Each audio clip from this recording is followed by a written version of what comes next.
12 ঘন্টা ডিউটি করার পরে ওভারটাইম সুখের আশায়, কিন্তু আজ পর্যন্ত কেউ বলতে পারবে না আই এম হ্যাপি, আমি সুখী।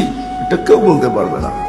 সুখী শুধু আমাদের কেক সুখী, কেকের গায়ে লেখা থাকে হ্যাপি, কেক সুখী, আমরা সুখী না।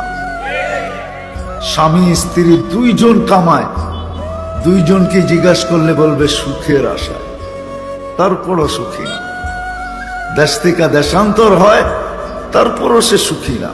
কেউ আমরা সুখী না। আজকে যা দেখতেছি চোখে, কসম খোদা।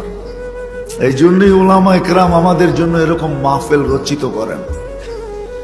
বিভিন্ন ওলামায়ে কেরাম আসে, বিভিন্ন ভাবে বুঝাইতে চেষ্টা করে। তার ভিতর থেকে আমিও একজন চলে আসছি, যদি বুঝে আসে।